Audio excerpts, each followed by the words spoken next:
Yo, yo, yo, what is going on, my beautiful brothers and sisters, fellow radiators of love? My name is Jamal Pope, aka J Phoenix, and this is going to be your astrology forecast for Monday, February 19th of 2024. Thank you so much for joining me in this video. Hopefully, you guys had a wonderful weekend. I know I missed the weekend astrology forecast, and even though I was feeling a bit better this weekend, I was still getting over that sickness, and I still actually have some symptoms right now, believe it or not. Um, it's kind of crazy. This whole sickness has persisted much longer than I thought it was going to. It's hitting my wife kind of hard, and I feel like really, really bad for her. It's like I got it first, and then she got it, and like it's kind of crazy. Neither of us have COVID either, so that's the other thing about it. But my symptoms, like I said, they're like definitely a lot milder than where they were like last week, but I still feel it. Like I'm still coughing up shit. Like I probably still sound like a little bit off, you know what I'm saying? But at least I'm on the back end of this bullshit. So I'm ready to get back into the full swing of things. So I appreciate your patience with me with the missed forecasts last week and this past weekend. But like I said, hopefully you guys had a wonderful weekend. We did see some interesting things happen this weekend, including the Venus-Pluto conjunction, which did technically start on Friday, but it apexed, I think, like early Saturday morning. And then on Sunday, we did have the moon move into Cancer, which is its home. But in any event, let's go ahead and hop into the astrological transits for today so we can see how you can be better prepared to navigate these celestial energies. I'm going to go ahead and put up that February calendar here. So Sunday, Monday, Tuesday, I have it as white just because like they're not like the biggest days. Of course, whenever the sun shifts, it probably should at least be yellow. So we do have the sun that enters into Pisces today. So happy birthday to all of the Pisces out there. We are in the final month of the astrological year. So that's actually a pretty big deal. Whenever we go into Pisces season, I like to think of it as a major review period, right? So we mainly have that's going on. We will see the moon make some aspects over to this Pisces energy as well, over to Saturn. I don't think it'll quite get to Neptune today. But we are building up to the middle of the week, which is going to be that Venus conjunct Mars. That's going to be the big one, the one that we've been waiting on for like a half a year already. We've been waiting for this one for a while, over like almost a little more than half a year actually. We've been waiting for this one since last summer. So yeah, that's the big one that we're waiting for. And then of course we get the full moon on Saturday. That's also going to be seeing with the Venus square over to Jupiter. The Chiron North Node conjunction is still going on all week, so we still have another full week of that going on. And then, of course, towards the end of the month, you see is that major Sun, Mercury, Saturn conjunction. And then, of course, the moon moves into Scorpio just as a nice little cherry on top from the universe. Let's go ahead and hop into the chart itself. Let me bring that up for you guys. So, as of right now, the time I'm making this 8:37 a.m. Eastern Standard Time here in Smyrna, Georgia. We have that sun here at 00 Pisces. So yes, it is Pisces season. So get ready for things to be even weirder than they were in Aquarius season. Of course, we still have a fair amount of Aquarius, and that's kind of an interesting thing about this too. Is that like the sun, as it's been moving into certain places, there's been other planets there, you know. So I'm saying, so like the sun, when it came into Aquarius, it already had Pluto there, you know.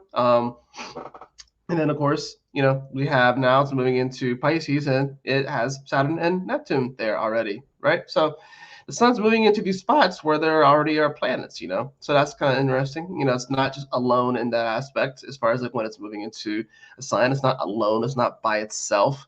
So there's already some energies going on. There's already some influence there.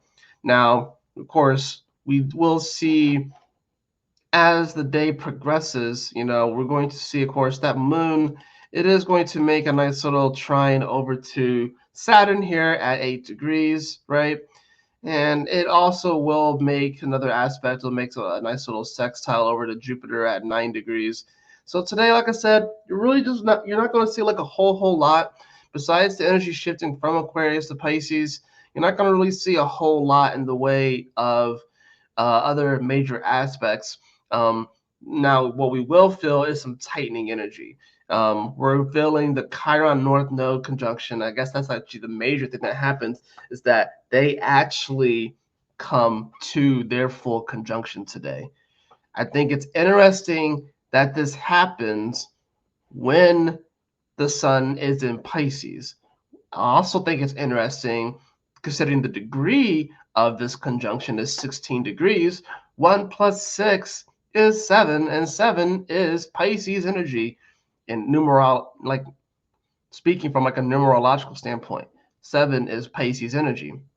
So I think it's interesting how the sun moves into the spot. It's at 0 degrees Pisces, which is pure Pisces energy, mind you. And then we have the conjunction that's going to be going on for another full week here in Aries. So, and I don't think the moon quite will get to the point where it squares this spot. It will do so tomorrow or probably overnight, honestly.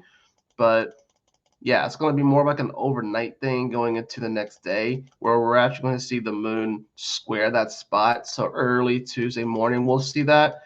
But as of right now, we're not going to really see that. What we do see is that conjunction coming to its apex today,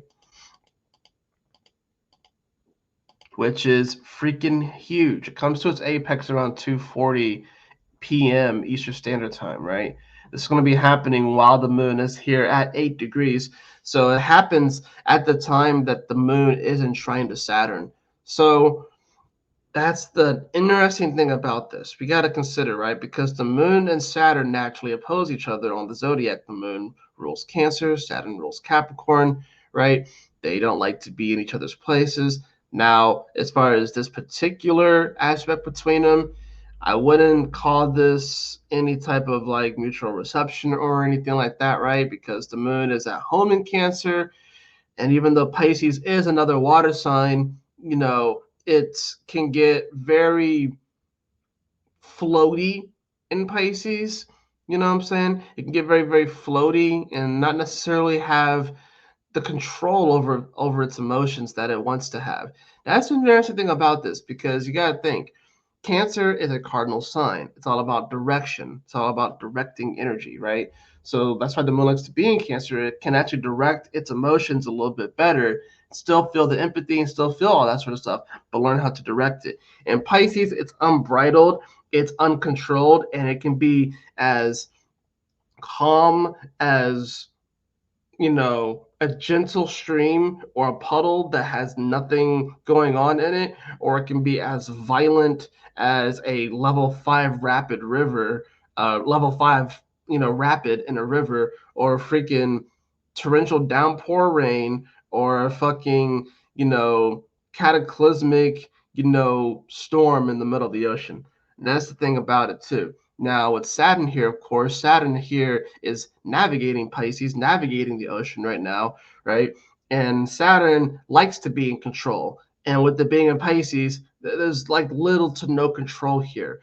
The only thing that Saturn can control is itself in the ship, if you will. That's the interesting thing about it. When it's in Capricorn, it can control like the systems. In Aquarius, it can control the people. In Pisces, it can't really control shit. This is mutable water. It's the least controllable sign of the zodiac, right? So that's the thing about this. This trine is going to be bringing up, and especially considering the degree of it, 8 degrees, which is all about Saturn and control, right? And power. This trine, albeit harmony, or albeit harmonious, because it is a trine, right? It's going to probably bring up some things about like, do we have the ability to kind of direct our emotions in a more constructive, powerful way that will still allow us to tap more into the dreamlike quality, our dreams that we were wanting to manifest, our passions, our unique talents, our unique gifts, but do we have the ability to kind of utilize our emotions in a positive, more constructive way and navigate that water? Or are we going to just kind to, you know, be at a whim and just allow our emotions to completely whisk us around and not have any sense of control over our emotions? Now, not that you want to suppress your emotions. I'm not saying to suppress your emotions, because a lot of times when people say control your emotions, people automatically think suppress and don't feel your emotions. And that's not the case. No, control your emotions, as in learning how to control our reactions, learning how to control our responses, learning how to acknowledge the way that we feel without completely blowing up and making a fool out of ourselves. You know what I'm saying? So that's the thing about this. Now, we all have moments where we boil over. We all have moments where our top just pops off and we're exploding like Krakatoa. But we have to learn how to utilize the power of our emotions in a more constructive way. This trine will help us to do that. And I think it's interesting that it's happening at the day that the Chiron North Node conjunction comes to its apex, which we already have been feeling this energy being very, very, very, very sensitive, right? Remembering that if they are conjuncting, that means that Chiron is directly opposed to South Node as well. And you got to remember, like, this is a long ass conjunction. Conjunctions don't normally happen for this long of a period, but because Chiron moves so damn slow, it's going to be pretty extended. Their conjunction is going to be pretty extended. And then and we got to remember, like, the North Node also will eventually conjunct Neptune, right? And Saturn. And those will be a little bit more extended as well. So Saturn, not as much as Chiron, Neptune, longer than Chiron. So we're kind of getting the middle one, the key, if you will. We're kind of getting the key first, if you will. We're kind of getting the middle one first before we get the long one to Neptune and then Saturn, which is going to be a bit of the shorter one. Neptune, of course, is the dream, the thing that we're trying to manifest, the thing that's beyond the door. And Saturn is just having the conviction, if you will, to actually go and open the door and having the personal responsibility and accountability to go and actually open the door. We're getting the Chiron part first. And I think that honestly, like I said, the Chiron, as like, you are the Chiron itself, right? You are the Chiron itself. You are the key itself. The Neptune, if you will, can be kind of like the journey itself. And then Saturn can be, in many ways, it can be kind of like the karma, if you will. It can be like the karma, if you will.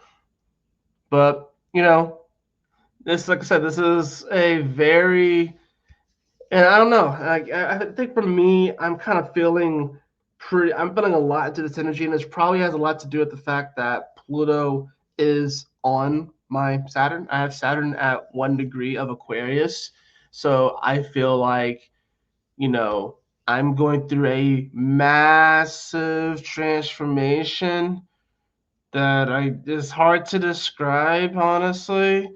Um, it's an aspect that a lot of people won't ever experience in their life because Pluto moves so damn slow. So there's no guarantee that you ever will experience a Pluto conjunct your Saturn. So the fact that I'm getting this, it's like I feel like there's a lot of pressure on me to understand this transformation and then use it to help people, if you will. But and maybe sometimes I put too much pressure on my damn self. But I do feel like still with the Saturn and Pisces, I do still feel like Saturn and Pisces is still like the boss is on vacation, but still handling work when she is needed, if you will, right?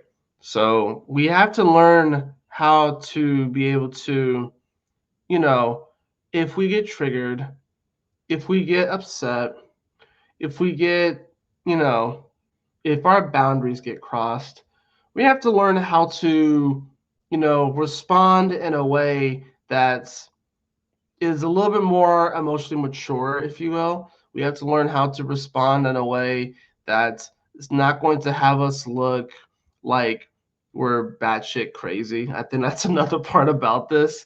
You know what I'm saying?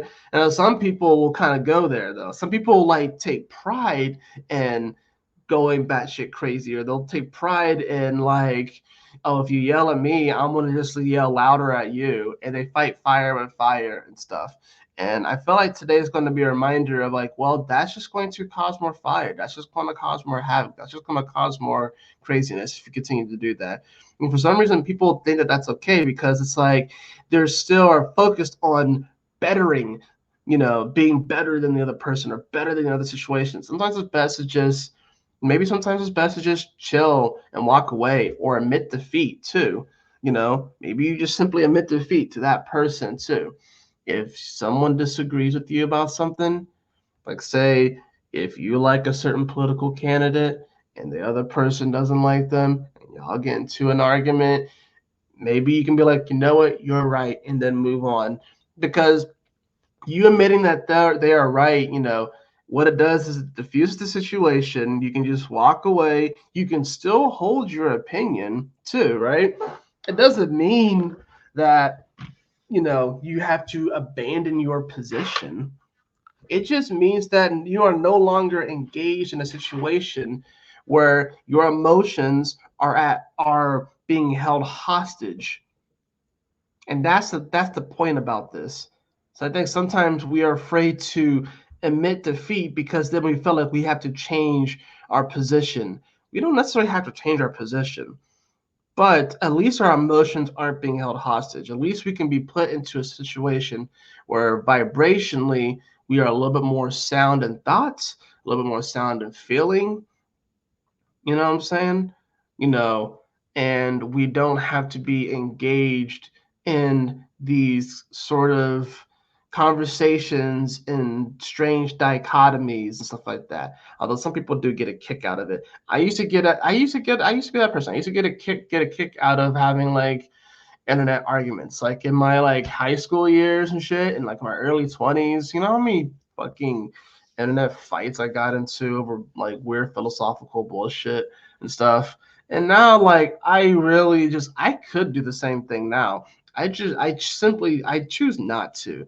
I protect my peace. You know what I'm saying? And I think that's the other thing about Pisces that we have to think about too. Now that we're moving into Pisces season, like I said, this is a very reflective time of the year.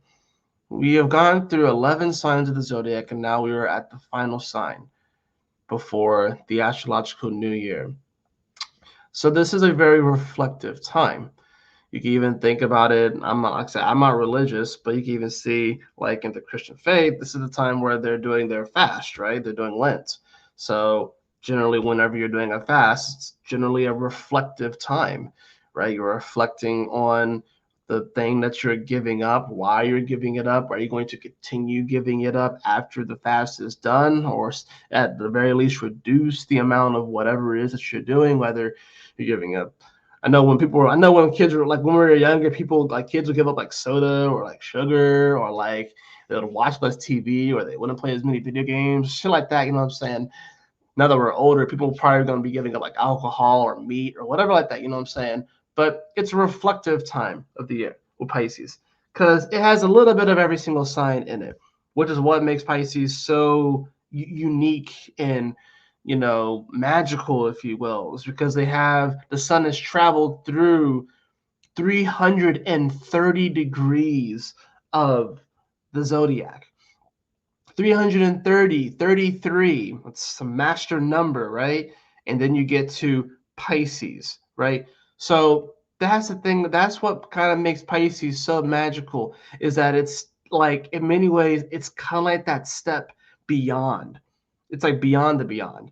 And that's why Pisces are so misunderstood, even more than Aquarius, because it's like they take that cosmic understanding and they like invert it and flip it and unwind it and do all these other things to it. And it's like, yo, what in the world? And then it starts back over.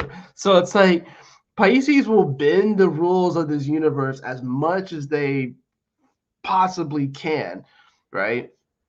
And see how far they can really take things. That's the interesting thing about it. But And and that's the thing about Pisces too.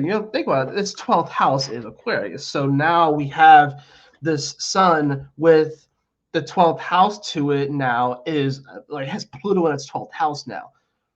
It's going to have a Venus Mars conjunction in its 12th house to the sun now. And we're going to be thinking about those sort of things too. So there is definitely a spiritual like revival, upheaval, transformation that's happening right now in every single person, and in humanity at large. And we're about to see some major transformative aspects that are going to be coming up over the next 15 to 20 years. But because now we're going to start getting Sun in Pisces with the moon and with the moon. Oh, not moon, with Pluto and Aquarius. Now we're going to start seeing those. We haven't really seen those. When we got it, like, what, did we even get it briefly last year? I think we got it a little bit last year, but not like a lot. Hold on, let's see. Yeah, I think we technically did get it last year because the moon. Let's see. The moon. I keep saying moon. I meant to say Pluto. Pluto. I don't think we got it last year. No, because Pluto didn't move into Aquarius until the sun hit Aries. So we didn't even get it last year either. So once again, we are getting another aspect that we have never seen before. We've never seen Sun in Pisces with Pluto and Aquarius. And yeah, I know you guys are probably sick of it. It's like, whoa, this is the first time that we've gotten this aspect. This is the first time we've gotten this thing. That's the first time we've gotten this thing. That's the first time we've gotten this thing. You can't just keep stacking things of like the first time that we got something just because Pluto moved to a different sign. Yeah, I can. And it's to paint the picture of how unique and different this time is, right? For all of us. Right now, it's not the first time in the history of the world that the sun has been in Pisces with with Pluto and Aquarius, because that has happened before, but it hasn't happened with any of us alive. So that's the thing about this. You have to. That's the thing about astrology. You have to consider in the layering aspect of astrology, and then you can see how day to day things can be very different. Can look similar, but they can be very different, and things can play out differently and stuff. Right. So like I said, because we're experiencing a bunch of things that we haven't experienced before, have some grace in yourself, because this is novel energy for all of us. And this is novel energy for a world that hasn't seen this energy in over 240 years, right? So it's been a while. So it's effectively new. So since this is effectively new energy, like, have a little bit of grace in yourself. Don't be too hard on yourself right now. It is really easy to be hard on yourself. I mean, at least I can speak for myself. It is, and it's like I said, it's because Pluto is on my Saturn. So you got two of the toughest planets together. You know, at least it's in Aquarius. But because if this was in Cap, how did how, like, all right? So the Saturn, people who have Saturn in Capricorn, you know what I'm saying? Yeah, the people that was born like what, like, yeah, that's like what, 19, like 89, 90, maybe 88, like late 88, whatever like that. And how'd y'all do with Pluto going over your Saturn? Like, I want to know. Like, in fact, I'm probably going to reach out to one of my astrological friends and be like, yo, how in the world did you deal with Pluto and your Saturn? Because this shit's fucking crazy. Like, I already had, and I'm just being raw with you guys now. I already have self-worth issues. Like, and the fact that this is happening to me, and it's in my second house too, like, you talking about like self-worth issues, man. Yeah. And I'm just being like upfront and raw and honest with you guys about this. It's been pretty fucking gnarly. I'm not even gonna lie. Especially this last week, I've been feeling it even more so. Me and my dad have the same Saturn degree too, and the same sign. We're both 1 degree Aquarius Saturn. I think mine is technically a little bit further along minute-wise, just just a little bit more, because I think mine's like a 157. I can't remember what his is, but I think mine's technically a little bit further along. But we're both getting hit by this Pluto, and while he doesn't necessarily know that it's that, I can hear it in his voice, whenever I talk to him. So I think that's interesting too. That's the other part about this too, is that with the Venus Mars conjunction that's getting closer to each other, there's going to be opportunities in relationships in many ways to really relate to people new new and fresh ways, new innovative ways. You may be finding yourself starting to connect with someone in a more innovative way and a more new way that you know um, can be very transformative, because these energies have already gone over Pluto, right?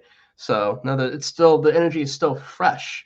I think that's the thing about it. That, like, they're not that far off of the conjunction. Now Mercury is probably in a better place because it's 23 degrees away from Pluto, right? But it's getting ready to come into Pisces, where it's at its fall. So that's the other thing about that. Mercury is feeling pretty decent, right? But it's about to come into its fall. Mars is still a little bit drained. It's starting to get its energy back, but it's a little bit drained. Venus is still a bit drained. It just conjuncted Pluto over the weekend, right?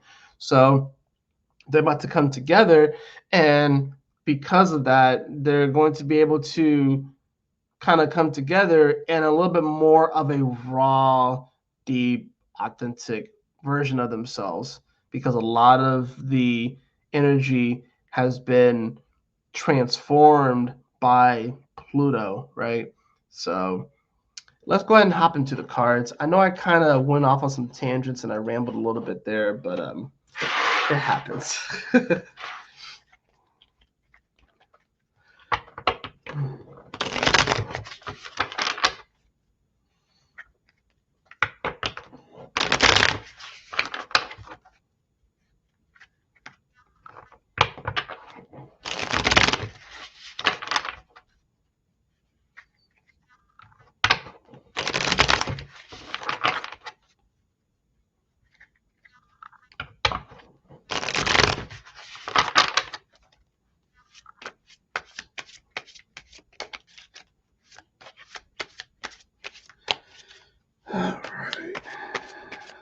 Let's see what we got here for the card. I have the King of Cups in reverse. King of Cups in reverse. I had that followed by the Ace of Swords upright. Yeah, this is about learning how to direct our emotions in a more positive and constructive way. Because the King of Cups in reverse, like I said, this is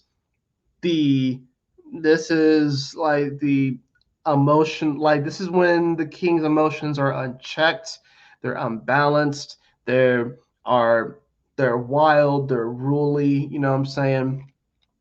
King of Cups in reverse can't really make any good decisions when he's all super into his feels, to the point where it's starting to cloud his judgment.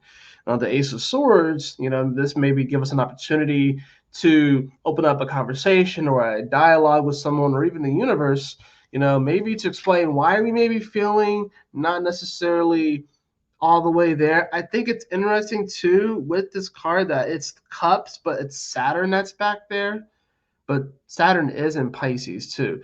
So I think this is about, maybe we need to no longer doubt that we can actually navigate our life right now. I think there's some people right now that are wondering whether or not they can actually navigate their life, because it seems that there's so many external circumstances that are determining different factors in their life, and I think that's the interesting thing about this. We have to learn how to find that find that personal responsibility and accountability in our life.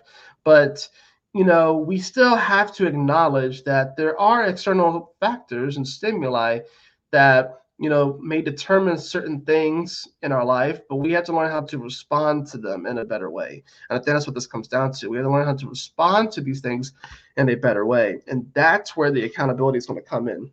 I also have the Hierophant in reverse at the bottom of the deck. So, I would say for this, be careful of, authority figures that try and paint beautiful pictures for you right now, that try and paint this whole, narrative right now. They may be trying to mind control you. Um, but I think too, I would say just be careful of that kind of energy. I mean, so the moon's going to trine over to Saturn today, so there could be a potential where someone may try and just like play to your emotions or try to appeal to them to try and get you to believe certain things and everything like that. But I would just be careful of like authority figures, whatever like that, and stuff like that. Kind of whispering sweet nothings into your ear, if you will, because that's kind of the energy that I'm getting off of this. For the color card, I'm gonna just pull a random card out of here. I got lemon, so access innovative thinking. Access innovative thinking. And I think that's the thing about this too. We do have to think a little bit more innovatively about this. And I think the Hierophant here doesn't want you to think innovatively. I think the Hierophant here wants you to think exactly the way that they want you to think. But you have to be able to think outside the box and move outside the box. You know what I'm saying? So, because, life is going to invoke responses from us. It's going to evoke certain emotions from us. And we have to learn how to take those emotions and channel them in a way that is more constructive and more creative instead of destructive, if you will, right? And so in a way that's going to, or we just take those emotions and we just stay numb with it either. We don't want to just be in that place forever as well. And we're not going to get it perfect every single time, obviously. There are going to be times where we do respond more volatilistically. There's going to be times where we do pop off. There's going to be times where, we're not as smooth with our response. But I think today is just a day to kind of remind us that if the hiccups come up, if the triggers come up, if the challenges come up, to always remind ourselves to kind of, be as sound of mind and sound of heart and sound of soul as much as possible, especially during this time because it's very crazy. Everyone's vying for people's attention. Everyone's trying to get people to look over here and look over there and look over here and look down there. And everyone needs to have an opinion on every fucking situation, on every fucking event, on every fucking little thing. No, you don't. You don't need to have an opinion on every single thing. You simply can't. It's too much. It's too much. So don't put that on yourself because you will fucking short circuit.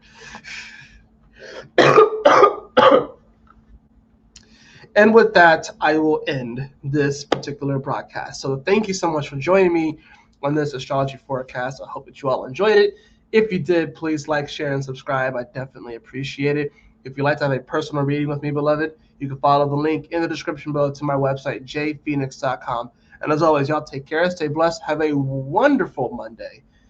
I'm glad to be back. Although I'm not 100%, I know I can make all the videos for this week. So anyways, y'all take care, stay blessed, have a wonderful day. I will see you all on the next astrology forecast. Peace.